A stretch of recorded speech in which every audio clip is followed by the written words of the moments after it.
The ship was dying, anyone could see it. The Coron had taken 3 direct hits along its left side, and now it floated like a broken bird in the dark, spinning, slowly trailing fire and frozen air. Half its crew was already dead. The other half was doing their best to pretend they weren't going to join them. Soon Admiral Sion stood at what remained of the command deck. She was tall, gray-skinned, with 4 arms and eyes that had seen 140 years of life. Right now, those eyes were looking at a tactical screen that told her everything she didn't want to know. The Dreth were coming. She could see them on the display, dozens of Dominion warships, moving in a slow, patient formation. They weren't rushing, they didn't need to, they had already won. The last fleet of the Valen Coalition, 30 years of construction, the lives of 10,000 trained soldiers, the last real hope of 40 species, was burning around her. Ships she had known by name were now just clouds of hot metal drifting through the dark. The Dreth had done this before, many times to many civilizations. They moved in, consumed everything useful, and moved on. They were not cruel in the way that took pleasure in suffering. They were cruel in the way that didn't care either way. That was somehow worse. Siren turned to her communications officer, a young Vale named K, who had blood on his face and fear in his eyes, but was still standing at his post. That mattered to her. Kit, she said. Her voice was steady. She had decided it would be steady no matter what. Open a broadcast, all frequencies. Universal translation, protocol maximum power. Kit looked at her. Admiral, we don't have enough power for use the life support allocation, secondary decks. He understood what that meant. The secondary decks were already sealed. There was no one left there to need life support. He nodded once and turned to his console. Siren looked out at the stars. They were beautiful. They had always been beautiful. In 140 years she had never stopped noticing that. She thought about what to say. She had prepared no speech. There was no protocol for this moment, because no one had imagined it would come. The coalition was supposed to hold. The coalition had always held. She opened her mouth and said the only true thing she could think of. To any species capable of receiving this, we are dying. The Dominion comes, if mercy exists anywhere in this galaxy. Answer us. That was all. Ket broadcasted on every frequency. They had left with every scrap of power they could spare, wrapped in a universal translation matrix that would take the message apart and rebuild it in whatever language found it first. Then the power cut out and the bridge went dim, and Siren sat down in her command chair and waited to see what happened next. What happened next was that the Dreth boarded the ship, took her prisoner, and the signal drifted away into the dark alone, a small, fragile thing moving at the speed of light through the silence between stars. It took 11 years to reach Earth. On the morning it arrived, Dr. Amara Ase was eating a bowl of oatmeal at her desk. The SDI research station outside Securo, New Mexico. She was 34 years old, had been working at the station for 6 years, and had found exactly nothing of significance in all that time. She didn't mind. She believed in the work. The universe was too large to be empty, and someone had to listen. The alert that appeared on her screen at 7:43 in the morning looked at first glance like instrument error, a spike in the radio frequency band, strange pattern, probably a satellite, probably nothing. She put down her spoon and looked at it. More carefully, the spike had a structure structures didn't come from satellites, or at least not like this. This had layers, a carrier wave, a signal, and embedded within the signal, something that repeated at precise intervals in a way that no natural phenomenon produced. She ran the automatic analysis. The software flagged it as non-terrestrial in origin. She ran it again, same result. She sat very still for about 10 seconds, then she picked up her phone and called her supervisor. By noon, 3 other research teams had independently confirmed the signal. By evening, it had been passed up through channels that most of the station staff didn't know existed. By the time Amara went to bed that night, not that she slept, the signal had reached people in rooms with no windows and no public record. The translation took 9 days. The universal matrix K had wrapped around. The signal was designed to be decoded by anyone with sufficient linguistic base. Data and Earth's computers fed 11 of radio astronomy and decades of constructed language theory were sufficient. The message that came out the other side was short, it was simple, and it changed everything. To any species capable of receiving this, we are dying. The Dominion comes. If mercy exists anywhere in this galaxy, answer us. The UN Security Council convened an emergency session. It was not public. The people in that room represented every major government on Earth, and they had been briefed on the full content of the signal, not just the message itself, but the data packages embedded around it. Battle records, star charts, images of worlds that had been stripped to the core, a detailed, horrifying picture of what the Dominion was and what it did and how long it had been doing it. The debate lasted 4 hours. People who expected panic from that room did not understand the room. These were not people who panicked, they were people who made decisions under pressure, and the pressure in this case was simply larger than usual. Some of them argued for caution, some argued for silence, the same silence humanity had maintained for centuries while the stars stayed quiet. If the Dreth were as powerful as the signal suggested, responding might bring them here. A general named Harriet Voss, who commanded Earth's northern defense sector and had spent 30 years thinking about threats most people didn't know existed, stood up near the end of the 4th hour. She was 60 years old, built like someone who had never wasted a day. And she spoke without notes. We are going to answer, she said, not because it's safe, it isn't safe, not because we know how this ends, we don't, we're going to answer because that signal is from a living person who asked for help. And if we stay quiet, we are making a choice about what kind of species we are. I don't want to be that kind of species. The room was quiet after that. The vote wasn't close. What followed was not panic, and it was not confusion, and it was not the kind of slow, grinding, bureaucratic delay that usually accompanied decisions of this scale. It was something rarer. It was a species deciding cleanly and without much argument what it was going to do. The response signal was composed over the next 72 hours. It was multi-layered.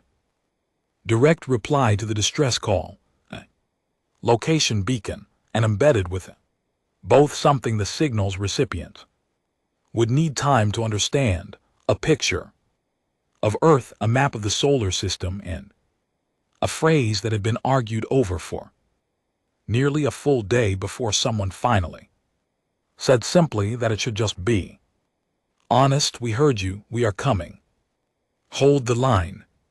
The Secretary General of the United Nations, a quiet man from Sagal named Ibrahima Diallo, read the final message before it was transmitted. He read it twice, then he approved it, and went to stand at the window of his office, looking out at the city below. The traffic, the lights, the ordinary movement of ordinary life, he thought. About the gray-skinned admiral floating in the dark somewhere between the stars, who had said the only true thing she could think of and send it into the void, not knowing if anyone was listening. Someone had been listening. He turned away from the window and went back to work. There was a great deal to do. The signal left Earth at the speed of light that night, aimed at the coordinates embedded in the original distress call. It would take years to arrive. Humanity did not intend to wait for it. In the weeks that followed, things began to move quietly at first, and then less quietly. Military installations that had never appeared on any public record began operating at full capacity. Construction yards in the asteroid belt registered under names that meant nothing to ordinary people began running 3 shifts instead of 1. Recruitment stations in a 100 countries processed more applicants in a single month than they had in the previous year. Amara Ase, who was now technically employed by a government department that hadn't existed before, her phone call to her supervisor, sat in a new office in a new building, and helped coordinate the translation of the rest of the signal data, the battle records, the star charts, the catalog of DRE weapons and tactics that some long-dead coalition analyst had thought to include in the broadcast. Perhaps hoping someone would find it useful. She found it useful. She worked 16 hours a day and didn't complain. None of them did. They were all thinking the same thing in different languages, in different time zones, in different rooms. That someone had cried out in the dark, and Earth had heard it, and now Earth was going to answer in a way that the dark would not soon forget. Nobody said it out loud. They didn't need to. They just worked. Outside the windows of the Sakuro station, the stars were the same as they had always been, but they didn't feel the same anymore. They felt closer. Now more real, less like beautiful lights and more like places where things were happening, terrible things in need of being stopped. Amara looked up at them sometimes late at night when the office was quiet. She wondered if the Admiral was still alive. She hoped so. She went back to work. Vane Sorrel had studied war for 60 years without ever fighting in one. That was not unusual for her kind. The Sorrel were a scholar species, small, quiet, with pale fur and large ears and minds built for pattern recognition. They did not make good soldiers. They made excellent analysts. The coalition had employed Vane for 4 decades, and in that time she had assessed the military capabilities of 32 species. She knew what to look for. She knew how to read a civilization's strength from its infrastructure, its resource allocation, its historical behavior.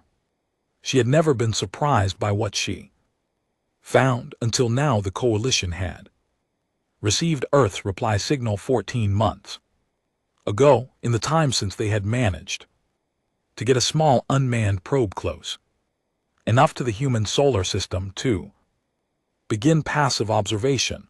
Vane had been assigned to review the data before any formal contact was attempted. Standard procedure: assess the responding species, determine if they were actually capable of helping or if they were simply brave and foolish, which in her experience usually amounted to the same She sat in her small office, aboard the Coalition's temporary command station, and opened the first data file.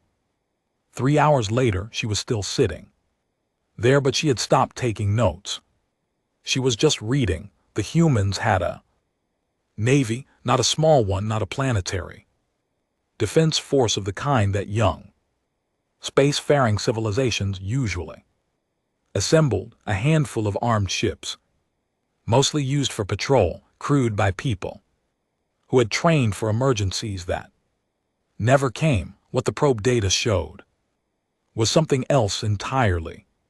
Something that should not have existed by any reasonable calculation around a planet that had made no formal contact with any other species and had no clear threat.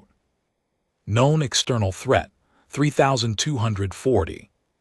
Warships, that was the count. The probe sensors returned, and Vane ran the calculation 4 times because she didn't believe it. They were distributed across the solar system in orbit around the large rocky planet around its moon, around the red planet farther out in the wide belt of rocks between the red planet and the large gas giant. They were not identical. They came in many sizes and configurations, which suggested a long period of development and iteration. Ships built and improved over many generations.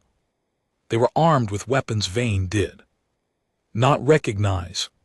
She flagged that and moved on, making a note to have the weapons data sent to the Coalition's technical division. Then she opened the next file, which covered ground and orbital infrastructure, orbital defense platforms, dozens of them around every inhabited body in the system. The moon had a garrison. The red planet, which was only partially settled by human standards, had a garrison.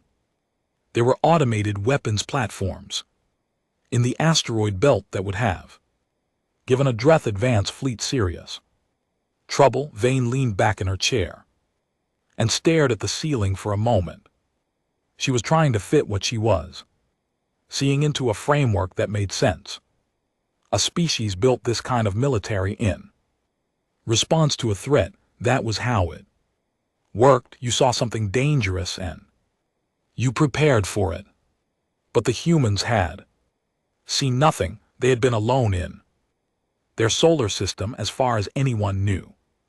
For their entire history, no alien contact, no invasion, no warning from a neighbor, just empty space in their own imagination.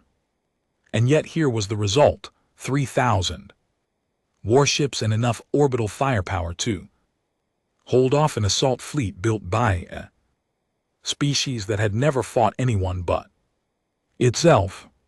She pulled up the cultural and historical files the probe had collected from human broadcasts. The humans transmitted a remarkable amount of information openly: news, entertainment, academic papers, military histories. It was almost as if they wanted to be understood, or perhaps they simply weren't used to thinking of the universe as something that might be listening. She read their histories first. Wars, many of them across thousands of years. Not small conflicts, but massive, civilization-shaking events that killed tens of millions of people and reshaped continents. They had fought with everything they had every time. Even when losing, they had kept fighting. Even when the logical choice was surrender, many of them hadn't. Then she found something that stopped her completely. It was a speech given by a human military leader named General Harriet Voss at the commissioning ceremony of a new warship 7 years ago. It had been broadcast publicly. Vane ran it through the translation matrix and read it word by word. We have been alone for all of our history, the general had said. We looked up at the stars and heard.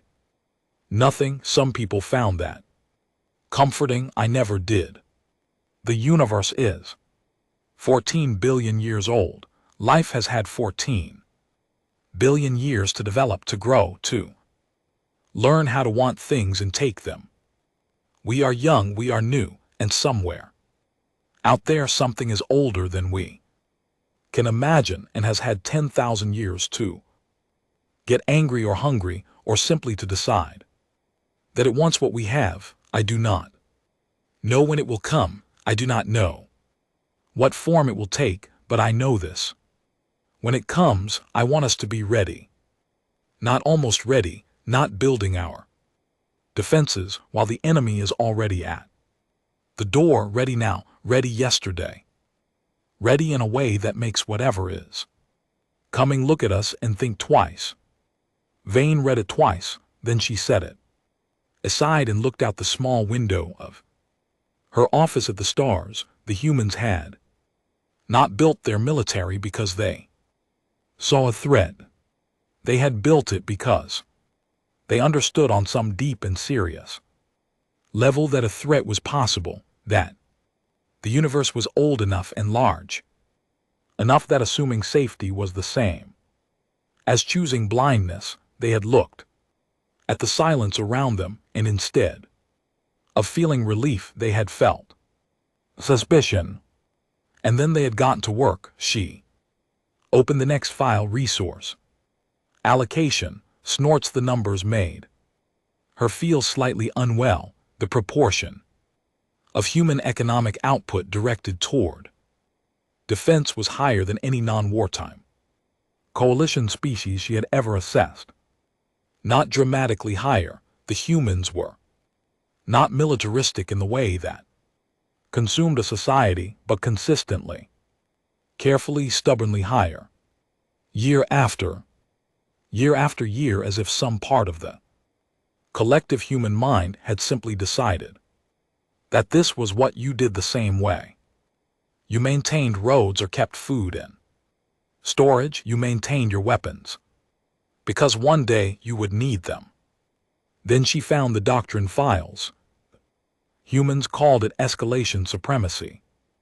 The core principle was simple. When faced with a threat you did not match the enemy's force, you exceeded it immediately, decisively, without waiting to see if the enemy would respond to something smaller. The logic was brutal and clean. If you committed fully from the start, you ended conflicts faster, which meant fewer total casualties, even if the initial action was more violent. Half measures prolonged wars, full commitment ended them. Vane thought about the Death War. 300 years of it. The coalition matching the dominions. Advances with careful measured responses, retreating when the pressure was too great, holding lines until the lines broke. 300 years. She wrote her preliminary report in one sitting, which was unusual. For her, she normally drafted and redrafted and worried over every word. This time the words came easily because they were simply a description of what she had found, and she didn't know how to soften it. The humans are not what we expected, she wrote. They are not a young species stumbling toward the stars, for the first time frightened and uncertain. They are a species that has spent generations preparing for exactly this kind of moment without knowing this moment was coming. Their military capacity is significant. Their industrial base is extraordinary. Snorts their doctrine is aggressive in a way the coalition has not seen since the early wars.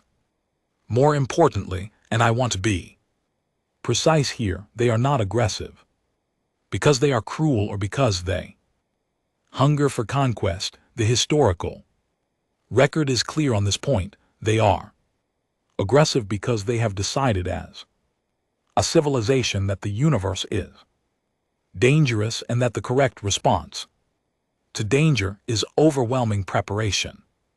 In my assessment, the humans are not a species that will help us, they are a species that will end this war. I recommend full contact immediately.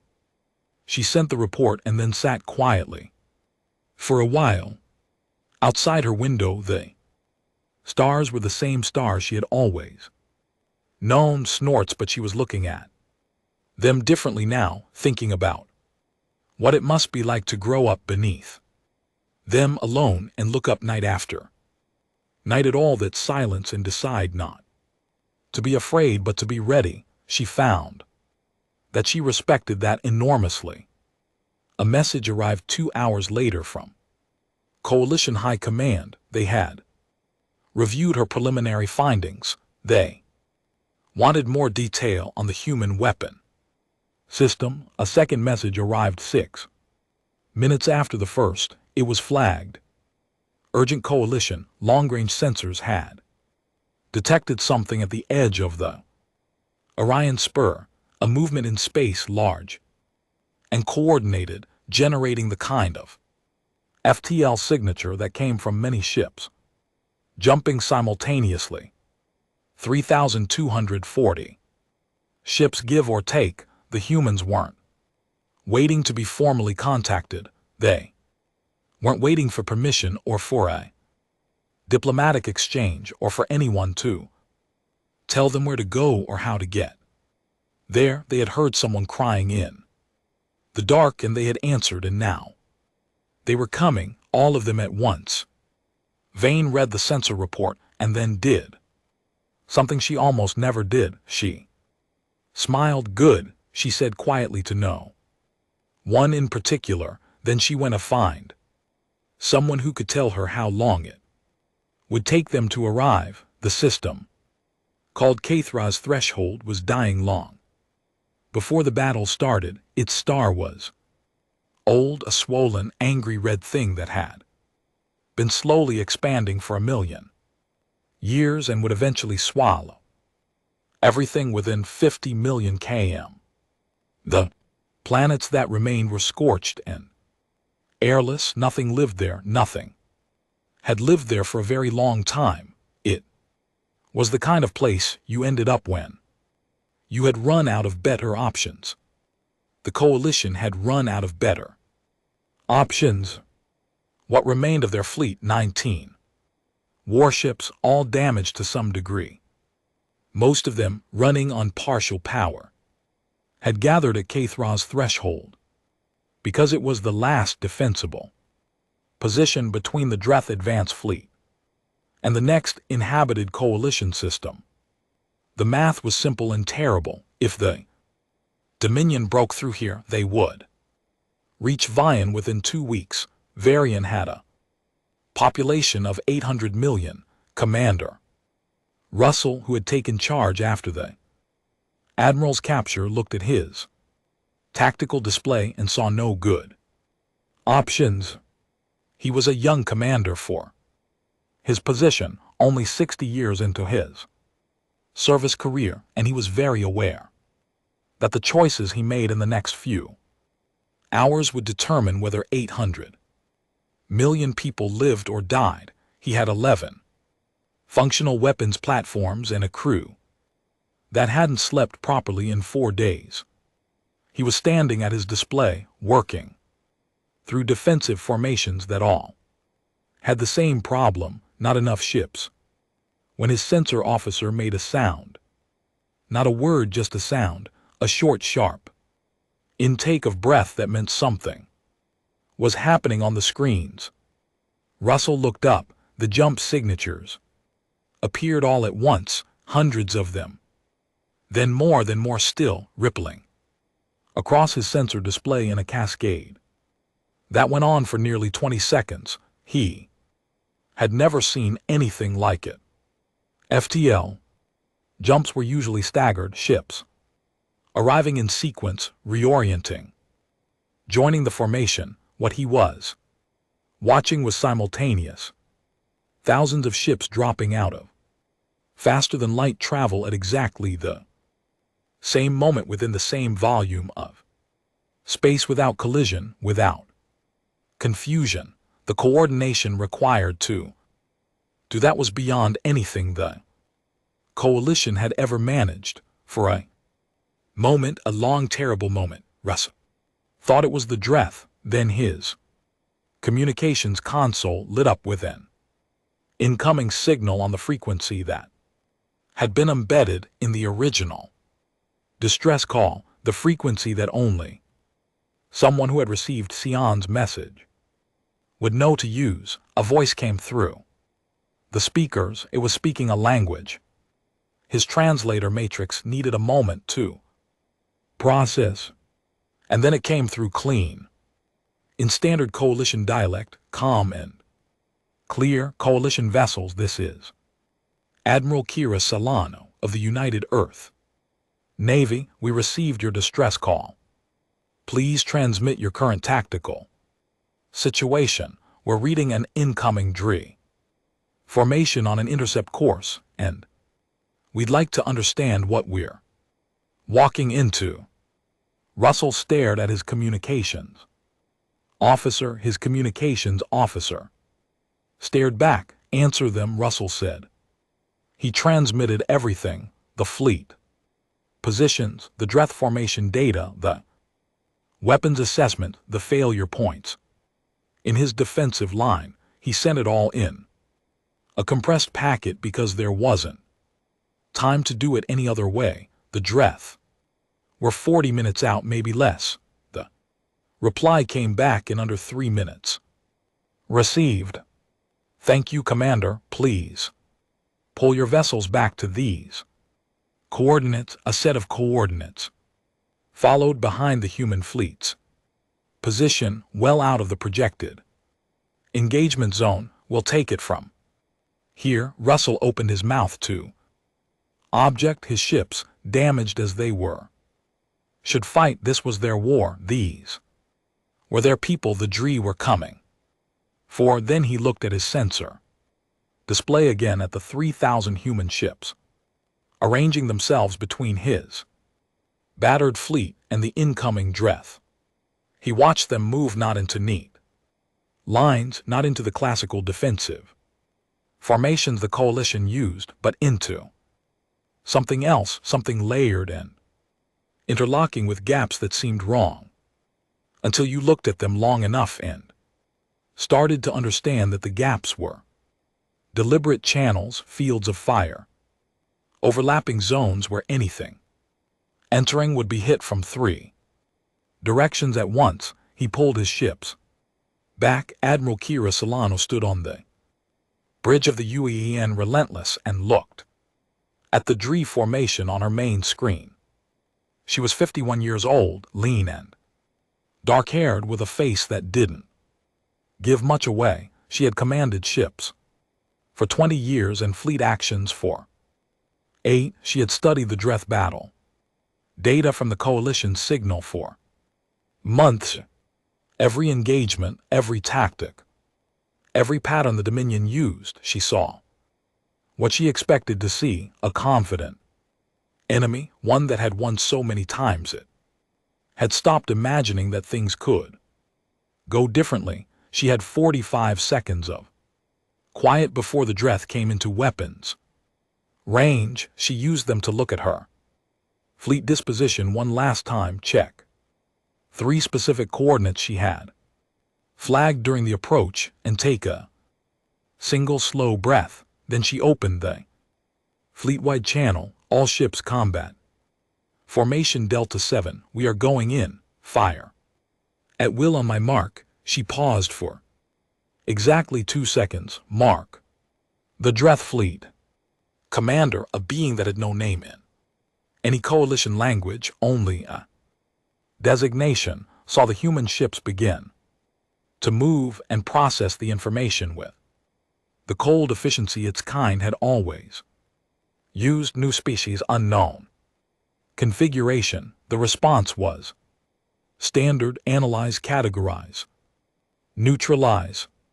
The analysis took 4 seconds. During those 4 seconds, the humans closed the distance at a speed that was faster than the recorded approach velocity of any coalition vessel. During those 4 seconds, the human ships separated into 7 distinct groups that moved in different directions simultaneously. During those 4 seconds, the commander's tactical system tried to predict where each group was going and what it was planning. The tactical system returned an error. It could not establish a predictive model that was new. Coalition ships fought in formations.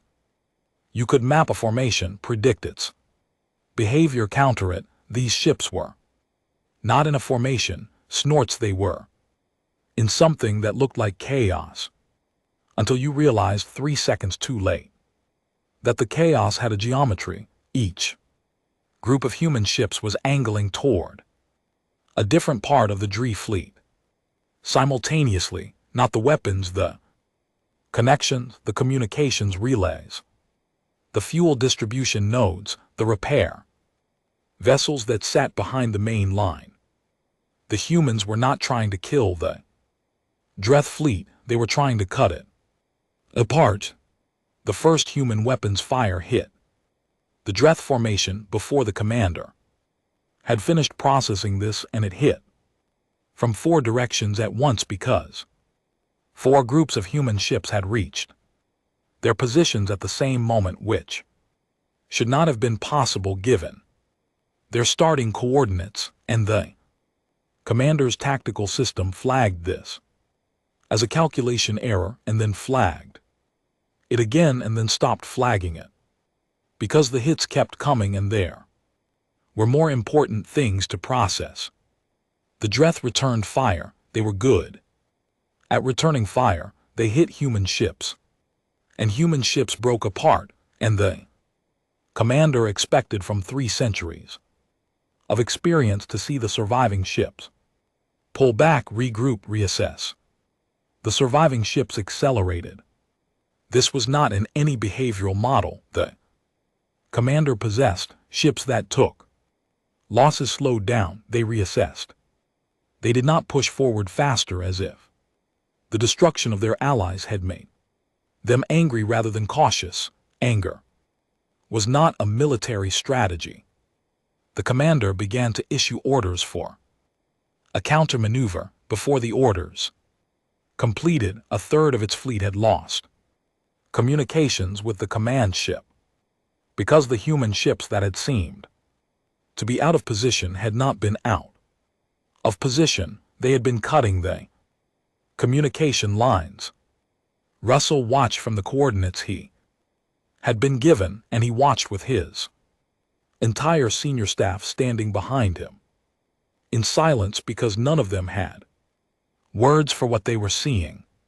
The humans fought like nothing the coalition had ever produced. They fought in small groups that seemed independent but weren't, each group responding to what the others did, adapting in real time, filling gaps before the gaps became problems. When a human ship was destroyed, the ships around it didn't hesitate. They closed the gap and kept moving. When the Dreth concentrated fire on one section, 2 other sections hit the Dreth from the sides, forcing them to spread their fire again.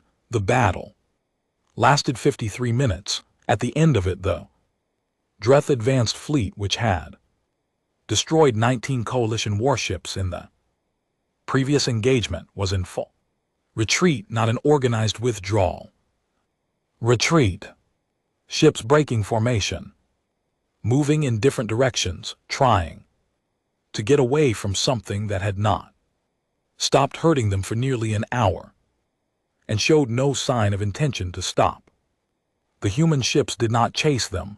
They held their positions, running damage assessments, moving their own wounded ships toward a designated repair zone.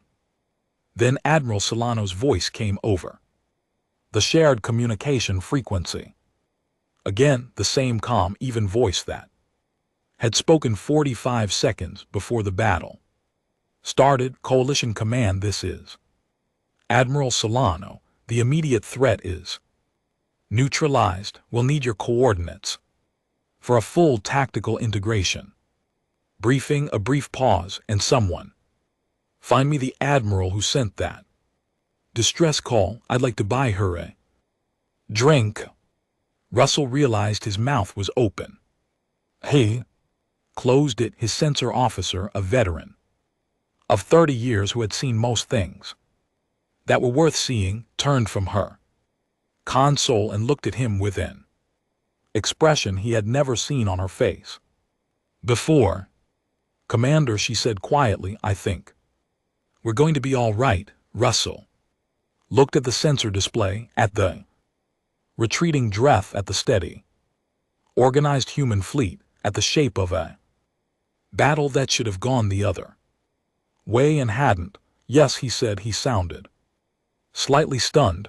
I think we might be. Outside the viewport, the old red star burned on, indifferent as always, but the dark around it felt different now. Smaller somehow, less infinite, less hopeless. Something had changed at Kathra's threshold. The Dreth had come expecting another easy victory, and they had found something they had never found before in 300 years of war, something that hit back harder than it was hit, something that got faster when it was hurt, something that did not know how to stop. The Coalition High Council met 3 days after the battle at Kathra's threshold, and for the first time in many years, the meeting was not about how to survive, it was about what to do next. Admiral Sion was there. She had been recovered from Dreth captivity during a small human operation that nobody had asked for, and everyone had been grateful for. 4 human special operations ships had hit the detention facility while the main battle was still ongoing, pulled out 37 coalition prisoners and been back in formation before Russell's fleet had finished its post-battle damage assessments. When Saron had asked how they had known where she was, the human officer who'd led the operation, a short red-haired woman named Captain Torres, had said simply, we found the location in the battle data you sent with your distress signal. You included a lot of useful information, Admiral. Siren had taken that in, decided it was a compliment, and thanked her. Now she sat in the council chamber and listened to Admiral Solano present the human strategic assessment. Solano stood at the center of the room. The coalition table was circular, which she seemed to appreciate, and spoke without any visible sign of nervousness, which was remarkable given that she was addressing the leadership of an alliance of 40 species for the first time. The Dreth will regroup, Solano said. They've been fighting the same way for 300 years, and one defeat isn't going to change their thinking immediately. What it will do is make them cautious in the short term, which gives us a window. She brought up a map of the current front, or what remained of it. We have 2 options. We consolidate our position, reinforce the surviving coalition systems, and prepare for a Dree counter-offensive, or we use the window to push, said one of the council representatives, a heavy-set being called Elder Vaughn, who led the delegation of the Kaith people, a species that had lost 2 of its 4 home systems to the Dreth and had very strong opinions about strategic options. Push, Solano confirmed. We take the fight into Dreth-held space now. Well, they're still processing what happened at Kathra's threshold. The chamber erupted, not in an unruly way. Coalition governance didn't really do unruly, but in the controlled, intense way of 40 species all talking at once, which amounted to the same thing. The Dree had held their territory for 3 centuries. The Dominion's border systems were fortified beyond anything the coalition had ever been able to assault successfully. An offensive was strategically reckless. It violated every principle of careful engagement that had kept the coalition alive, however barely, for 300 years. Siren waited for the noise to settle. Then she looked at Solano. "You said we have two options," she said. "What does your assessment say?" Solano looked back at her with an expression that was completely level with respect to the coalition's strategic tradition. "Admiral, you've been fighting defensively for 300 years. The Dreth are still here. I think it's time to try something else." The chamber was very quiet. "What do you need?" Siren asked. Solano allowed herself a small, brief smile. "We're going to need more ships."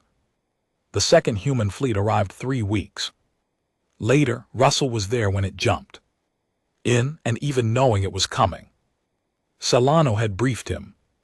The scale of it was difficult to absorb. While the first fleet had been en route, Earth had not been idle. The construction yards in the asteroid belt had been running at maximum capacity for over a year, and the ships they had built were now here, fresh, fully armed, crewed by people who had been training for exactly this.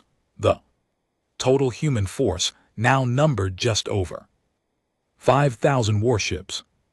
The coalition combined fleet, including the recovered and repaired vessels, was another 400. It was not nothing, but everyone understood which weight was carrying which. The counteroffensive launched from 3 directions simultaneously. Solano's tactical plan was complex in its details and simple in its logic. Hit the Dree infrastructure, not just their military.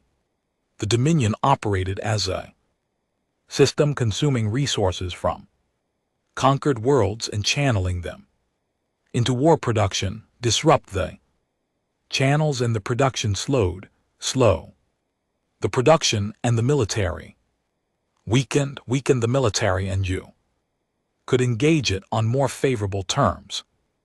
It was the kind of thinking that assumed you were willing to go deep into enemy space and stay there, which was the part of the plan that had made the Coalition Council most uncomfortable. It was also the part that made it work. Human ships hit Dreth fuel depots, they hit communication relays, they hit the massive processing stations that converted raw planetary material into Dominion war supplies. They moved fast, struck hard, and were gone before the local defense could fully respond.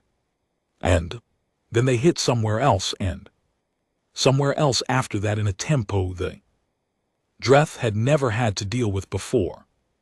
The Dominion responded the way it always had, by concentrating force and crushing the threat. The problem was that the threat was in 17 places at once, and concentrating force on one of them meant pulling it from the others. Siren flew with the human fleet for the first 6 weeks of the offensive aboard a coalition liaison ship attached to Solano's command group. She had wanted to understand how the humans fought. She needed to see it to believe it. What she saw was harder to look at than she had expected, not because it was brutal. War was brutal, and she had known that for a long time, but because it was so relentlessly human in a way she was still learning to read.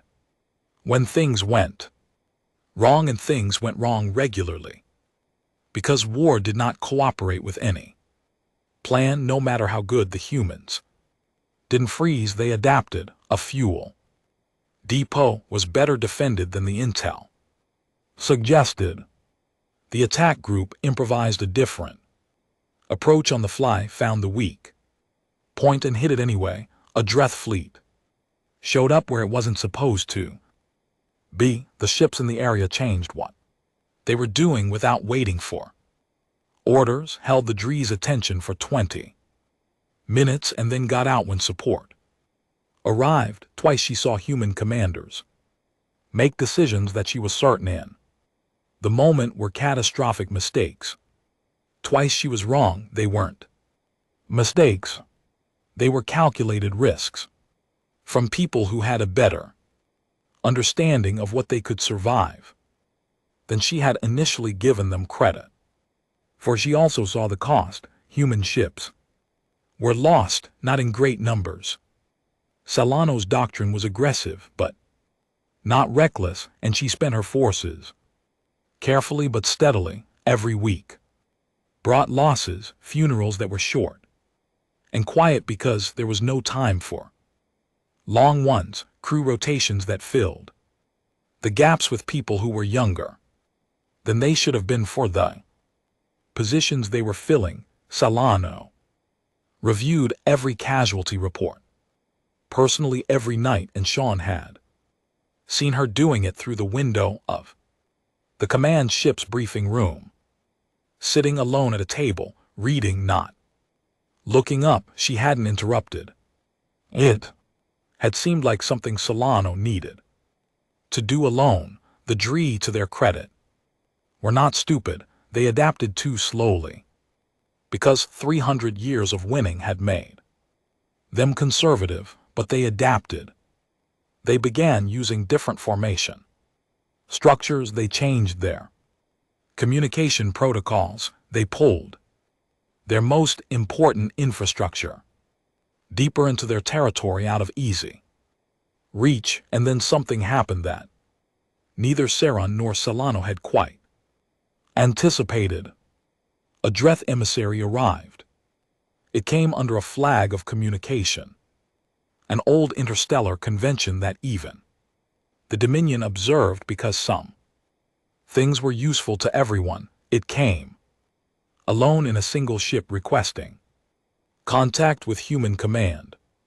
When Solana received the message, she spent a moment thinking about it, then granted the request. The emissary was a strange being to look at, part organic, part mechanical, like most of the Dreth, proportions that varied depending on their function. This one had more organic matter than average, which Vane, who had been brought in as an interpreter, said probably indicated high-ranking communicator caste. The emissary spoke for several minutes. Vane translated steadily and without expression.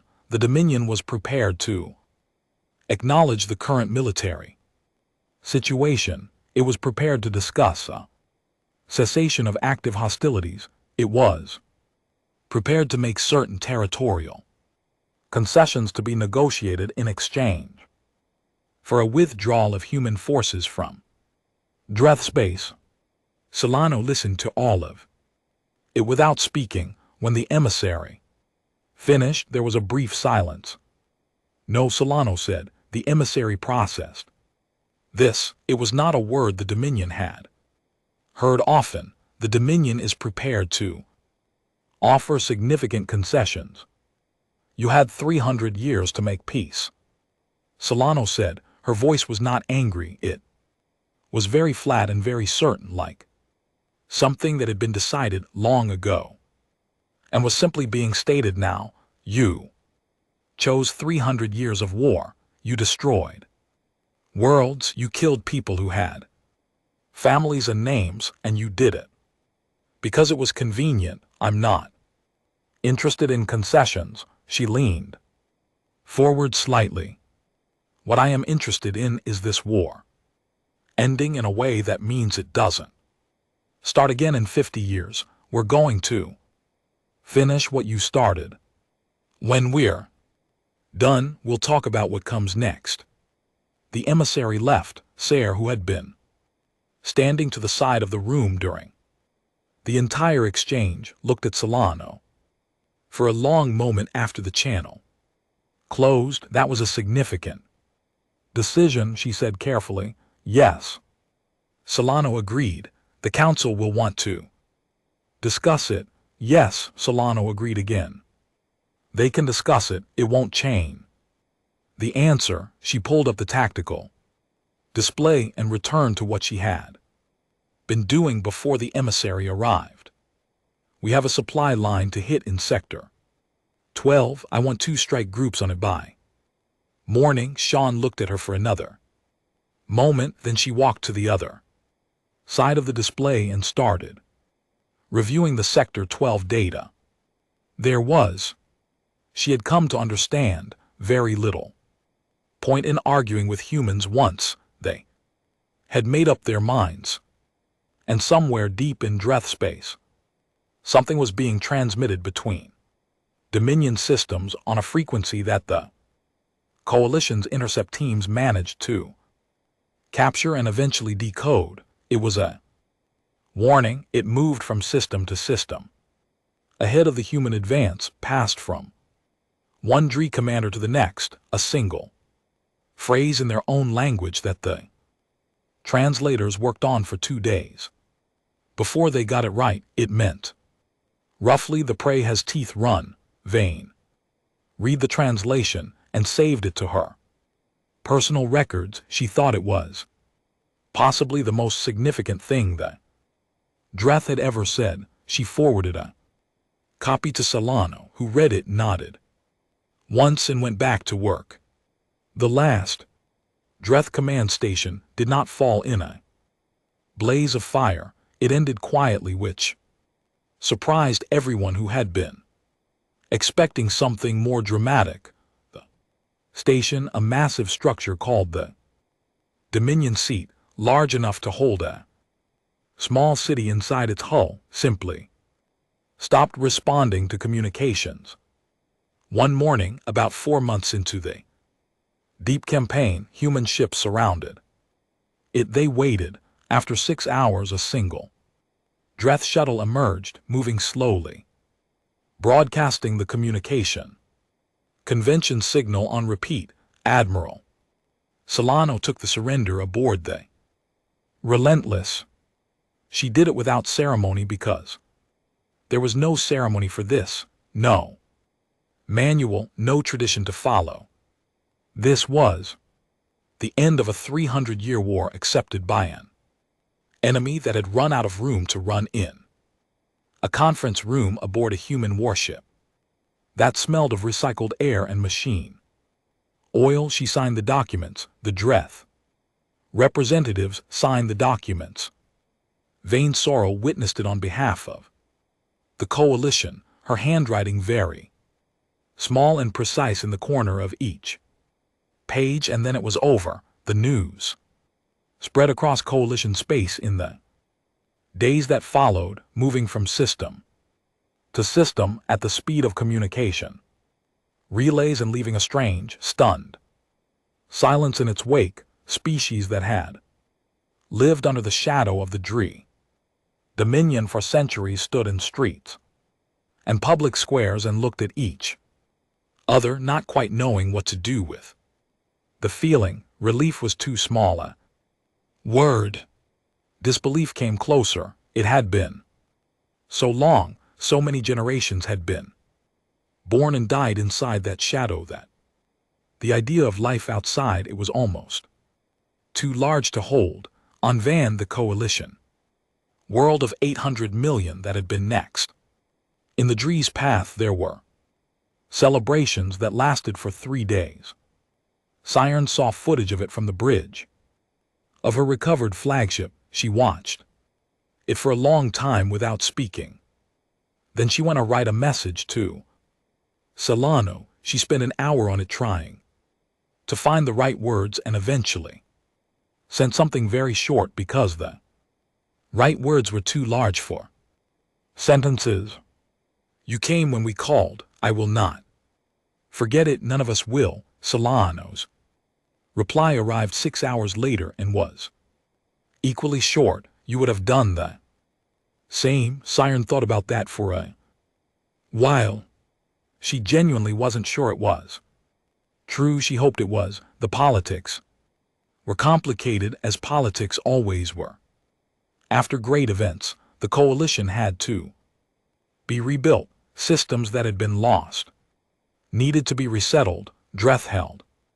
Worlds, many of which had surviving populations of conquered species, kept for labor, needed to be administered, supported, given back. Something that resembled self-determination. It was an enormous task, the kind that would take decades, and it required cooperation from everyone at a level that was difficult to sustain after the urgency of war had faded. Humanity's position in all of this was not something anyone had formally planned, for because no one had imagined it would be what it was, Earth had gone from unknown to indispensable in under 2 years. The Coalition Council had a new seat at its table, a permanent seat, not an observer's position, and the representative who filled it was Ibrahim Diallo, who had given up the secretary general role to take this one because someone had to, and he had decided it might as well be him. He was not a military man. He was a careful, patient diplomat who listened more than he spoke, and had a talent for making people feel that their concerns had been genuinely considered, even when the answer was no. The coalition took some time to understand him. Many of its species used status displays that he didn't engage with and read his quietness as weakness, until they sat across a negotiating table from him and discovered that it wasn't. Vain Sorrow wrote her final intelligence report on humanity in the weeks after the surrender. She had been writing pieces of it for 2 years, accumulating observations, and now she assembled them into a document that was 12 times longer than any report she had produced before. It was not a standard intelligence assessment. It was something closer to a portrait, which was unusual for her and which she could not entirely explain, except that she felt the subject demanded it. She wrote about the factories and the warships and the doctrine. She wrote about escalation, supremacy, and the habit of preparation, and the 3,000 ships that had jumped into Kathra's threshold all at once. She wrote about the battle data and the casualty reports and the Dreth emissary who had been told no in a voice that didn't leave room for argument, and then she wrote her conclusion. They are not the most ancient species. They are not the most advanced in every field, or the most numerous, or the most refined in their philosophy and social structures. They are young by galactic standards, and they know it. What they are is something I find more difficult to name with precision. They are stubborn in a way that goes beyond strategy. They are empathetic in a way that leads them into danger. They responded to a distress call from a species they had never met, from a war they had no part in, because someone was suffering, and they felt that this was a sufficient reason. And then they prosecuted that war with a ferocity and a focus that the Dreth, who had 3 centuries of experience, could not match or prepare for. I have studied war for 60 years. I have assessed 32 species. I have met conquerors and defenders and mercenaries and pacifists and everything between. I have never encountered species for whom the answer to the question, "How far will you go?" was simply further. They are going to be very difficult neighbors. They are also going to be the best possible ones. She submitted the report and then did something she almost never did. She took a day off. She went to a viewing platform on the coalition station and watched the stars for a long time, thinking about nothing in particular. Back on Earth in New Mexico, Dr. Amira O returned to the SETI station. It felt smaller than she remembered. The desk where she had been eating oatmeal on the morning the signal arrived looked like any other desk. The equipment looked old. The coffee maker in the corner made the same terrible noise it always had.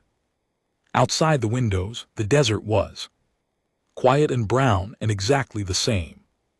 She had been gone for almost 2 years. She had spent those years in offices and briefing rooms and translation labs, working on communication systems and signal analysis and a dozen other things that had seemed impossibly important and were now, with the war ended, being handed off to other departments. She was not sure what she was supposed to do next. Her old job seemed too small and her new clearances were redundant, and she was 36 years old and felt in the strange way of people who have been through large things like she needed to just sit somewhere quiet for a while. She sat at her old desk. Someone had put a new chair in it, which was an improvement. She looked at the equipment. Screens, they were still running, still listening, still gathering data on radio frequencies from every direction. The universe was still out there, full of signals and noise and the occasional scream for help from a dying warship. Junior researcher, young, eager, recently assigned, appeared in the doorway. His name was Thomas, and he had started at the station while Amara was away and clearly had no idea what to make of her sudden reappearance. "Dr. O," he said, "is everything all right?" "Fine," she said, "just thinking." He hesitated. "What are you thinking about?" She considered the question for a moment. She was thinking about a gray-skinned admiral floating in the dark 11 years ago, deciding that the only true thing she could say was that they were dying, and she was saying it.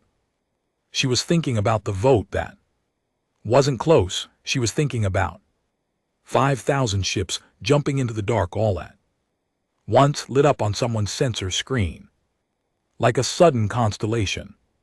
She was thinking about what the universe must have felt like before it knew they were there. "I'm thinking," she said, "about how long the signal took to reach us." Thomas nodded slowly, not sure where this was going. 11 years, Amara said. She sent it, and it took 11 years to get here, and the whole time it was traveling, it had no idea if anyone was listening. It was just moving through the dark, hopping. She turned back to the screens. The equipment hummed. Outside, the desert light was long and golden in the late afternoon. "I think about that sometimes," she said. "What it feels like to send something into the dark and not know." She paused. "And I think about what it must have felt like when the answer came back." She didn't say anything after that, and Tomas, who was young but not unintelligent, understood that the conversation was over. He went back to his own desk and left her to whatever she was thinking. Amara sat for a while longer. Then she pulled up her work queue and started going through it. There were signals to analyze and data to process, and the universe was still out there, enormous and old and full of things that hadn't been found yet. Someone had to listen. She had always believed that. She believed it more now. Outside, the stars were beginning to appear in the darkening sky, one by one, as they always did, patient and distant and indifferent to what moved between them. But they didn't feel indifferent anymore. They felt inhabited, full, connected to something that had changed in the last 2 years in ways that would take a generation to fully understand. Earth was not alone. It had never been alone. It turned out it had just been quiet, waiting, preparing without quite knowing what it was preparing for, in the long, patient way of a species that had looked up at the dark for thousands of years and decided without anyone telling it to that the correct response was readiness. The signal had found them, they had answered, they had done what they came to do, and the galaxy for the first time in a very long time was learning what that meant. One cry for help, that was all it had taken, because somewhere in the human heart the answer to a voice in the dark had always been the same, simple, undecorated, absolute. We're coming.